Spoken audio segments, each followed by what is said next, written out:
ആകാശവാണി. നമസ്കാരം. പ്രത്യേക വാർത്താ ബുള്ളറ്റിൻ വായിക്കുന്നത് അശ്വതി. കേരളം, അസം, പുതുച്ചേരി എന്നിവിടങ്ങളിലേക്കുള്ള നിയമസഭാ തെരഞ്ഞെടുപ്പിനുള്ള പരസ്യപ്രചാരണം ഇന്ന് വൈകിട്ട് 6 മണിക്ക് അവസാനിക്കും. അവസാന ദിന പരസ്യപ്രചാരണത്തിനായി തിരക്കിട്ട പരിപാടികളാണ് രാഷ്ട്രീയ പാർട്ടികൾ ആസൂത്രണം ചെയ്യുന്നത്.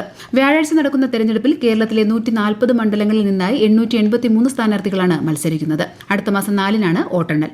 ഇന്ന് വൈകിട്ട് 6 മണിക്ക് നടക്കുന്ന കുട്ടിക്കലാശം കൊഴുപ്പിക്കാനാണ് മുന്നണികളുടെ ശ്രമം. നിയമസഭാ തെരഞ്ഞെടുപ്പിൽ വോട്ടർമാർക്ക് ഭയരഹിതമായി വോട്ട് രേഖപ്പെടുത്തുന്ന സാഹചര്യം ഉറപ്പാക്കുക എന്ന ലക്ഷ്യത്തോടെ വോട്ടെടുപ്പ് അവസാനിക്കുന്നതിന് നിശ്ചയിച്ചിട്ടുള്ള സമയത്തിന് 48 മണിക്കൂർ മുമ്പ് പാലിക്കേണ്ട കർശനമായ നിയന്ത്രണങ്ങൾ മുഖ്യ തെരഞ്ഞെടുപ്പ് ഓഫീസർ രത്തൻ യു കേൽക്കർ പുറപ്പെടുവിച്ചു. ഈ സമയം സ്ഥാനാർത്ഥികൾ പൊതുയോഗങ്ങൾ സംഘടിപ്പിക്കാനോ പങ്കെടുക്കാനോ പാടില്ല. ജാഥകൾ, ഘോഷയാത്രകൾ, സംഗീത പരിപാടികൾ, നാടകങ്ങൾ, വോട്ടർമാരെ ആകർഷിക്കുന്ന തരത്തിലുള്ള മറ്റ് വിനോദ പരിപാടികൾ എന്നിവയ്ക്കും നിരോധനമുണ്ട്. ടെലിവിഷൻ, റേഡിയോ വഴിയുള്ള പ്രചാരണങ്ങൾക്കും ഈ നിരോധനം ബാധകമാണ്. തെരഞ്ഞെടുപ്പ് പ്രക്രിയയുടെ സുതാര്യത ഉറപ്പാക്കാൻ എല്ലാ രാഷ്ട്രീയ പാർട്ടികളും സ്ഥാനാർത്ഥികളും പൊതുജനങ്ങളും ഈ നിർദ്ദേശങ്ങളോട് സഹകരിക്കണമെന്ന് മുഖ്യ തെരഞ്ഞെടുപ്പ് ഓഫീസർ അഭ്യർത്ഥിച്ചു. നിയമസഭാ തെരഞ്ഞെടുപ്പിനുള്ള വോട്ടെടുപ്പ് ദിവസം പോളിംഗ് ബൂത്തിനുള്ളിൽ മൊബൈൽ ഫോൺ അനുവദിക്കില്ല. വോട്ടെടുപ്പിന്റെ രഹസ്യ സ്വഭാവം സൂക്ഷിക്കുന്നതിന്റെയും സുരക്ഷാ സംവിധാനങ്ങളുടെയും ഭാഗമായാണ് പോളിംഗ് ബൂത്തുകളിൽ മൊബൈൽ ഫോണുകൾക്ക് കർശന നിയന്ത്രണം ഏർപ്പെടുത്തുന്നത്. മൊബൈൽ ഫോൺ സൂക്ഷിക്കുന്നതിനായി ചില ജില്ലകളിൽ ഹരിത മൊബൈൽ പൌച്ചുകൾ അവതരിപ്പിക്കാനുള്ള നടപടികളും പുരോഗമിക്കുകയാണ്. പോളിംഗ് ബൂത്തിലേക്ക് കയറും മുൻപ് മൊബൈൽ ഫോൺ സ്വിച്ച് ഓഫ് ചെയ്ത് പൌച്ചിലാക്കി വോളണ്ടിയർമാരെ ഏൽപ്പിച്ച് ടോക്കൺ വാങ്ങണം. വോട്ട് ചെയ്തു കഴിഞ്ഞ് ടോക്കൺ നൽകി സമ്മതിദായകർക്ക് ഫോൺ തിരികെ കൈപ്പറ്റാനാകും. വോട്ടെടുപ്പ് ദിവസവും തലേന്നും പത്രങ്ങളിൽ രാഷ്ട്രീയ പരസ്യം നൽകുന്നതിന് മീഡിയ മോണിറ്ററിംഗ് ആൻഡ് സർട്ടിഫിക്കേഷൻ കമ്മിറ്റിയുടെ മുൻകൂർ അനുമതി നിർബന്ധമാണെന്ന് തെരഞ്ഞെടുപ്പ് കമ്മീഷൻ. തെറ്റിദ്ധാരണജനകമോ വിദ്വേഷം പരത്തുന്നതോ ആയ പരസ്യങ്ങൾ തിരഞ്ഞെടുപ്പ് പ്രക്രിയയെ ദോഷകരമായി ബാധിക്കാതിരിക്കാനാണ് നടപടി. പരസ്യം പ്രസിദ്ധീകരിക്കുന്നതിന് 2 ദിവസം മുൻപെങ്കിലും MCMC മുൻപാകെ അനുമതിക്കായി സമർപ്പിക്കേണ്ടതാണെന്ന് മുഖ്യ തെരഞ്ഞെടുപ്പ് ഓഫീസർ അറിയിച്ചു. നിയമസഭാ തെരഞ്ഞെടുപ്പ് സുഗമവും സുതാര്യവുമായി നടത്തുന്നതിനുള്ള എല്ലാ സുരക്ഷാ ക്രമീകരണങ്ങളും പൂർത്തിയാക്കിയതായി സംസ്ഥാന പോലീസ് മേധാവി റവാഡ ചന്ദ്രശേഖർ.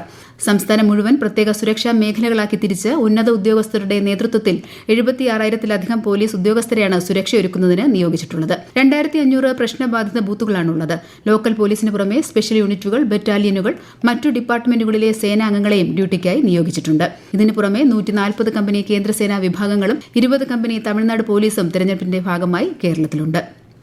നിയമസഭാ തെരഞ്ഞെടുപ്പിന്റെ സുരക്ഷാ ക്രമീകരണങ്ങളുമായി ബന്ധപ്പെട്ട് കൊല്ലം സിറ്റി പോലീസ് ഓച്ചിറയിൽ റൂട്ട് മാർച്ച് നടത്തി. ടോൾ ജംഗ്ഷനിൽ നിന്ന് ആരംഭിച്ച് പ്രീമിയർ ജംഗ്ഷനിൽ അവസാനിച്ച റൂട്ട് മാർച്ചിൽ കൊല്ലം സിറ്റി പോലീസും കേന്ദ്ര സായുധ സേനയും പങ്കെടുത്തു. City police commissioner M. Hemalatha, additional SP, ASPമാർ, ACPമാർ ഉൾപ്പെടെയുള്ള പോലീസ് ഉദ്യോഗസ്ഥർ നേതൃത്വം നൽകി.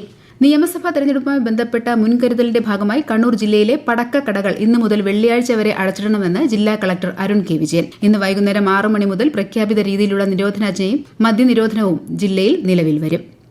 നിയമസഭാ തെരഞ്ഞെടുപ്പിന്റെ ഭാഗമായി തൃശൂർ ജില്ലയിൽ 8 ദിവസമായി നടന്ന ഹോം വോട്ടിംഗ് നടപടികൾ പൂർത്തിയായി. ജില്ലയിൽ ഇതുവരെ 19,598 പേർ ഹോം വോട്ടിംഗ് രേഖപ്പെടുത്തി.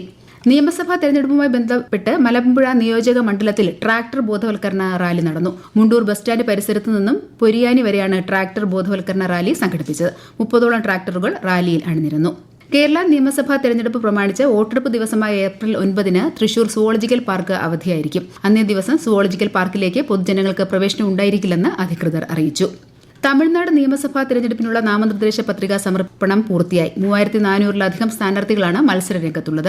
പശ്ചിമബംഗാളിലും 1ാംഘട്ട തെരഞ്ഞെടുപ്പിനായി നാമനിർദ്ദേശ പത്രിക സമർപ്പിക്കാനുള്ള സമയപരിധി അവസാനിച്ചു. പത്രികകളുടെ സൂക്ഷ്മ പരിശോധന ഇന്ന് നടക്കും. ഈ മാസം 9 വരെ പത്രിക പിൻവലിക്കാം. തമിഴ്നാട്ടിൽ ഈ മാസം 23-നാണ് വോട്ടെടുപ്പ്. പശ്ചിമബംഗാളിൽ 23-നും 29-നും 2 ഘട്ടങ്ങളായാണ് വോട്ടെടുപ്പ് നടക്കുക.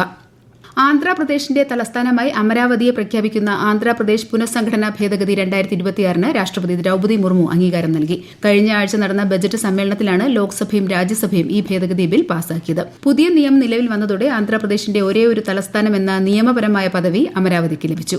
ഇതിനു പുറമെ ഇൻസോൾവൻസി ആൻഡ് ബാങ്ക്രപ്സി കോഡ് ഭേദഗതി ബില്ലിനും രാഷ്ട്രപതി അംഗീകാരം നൽകി.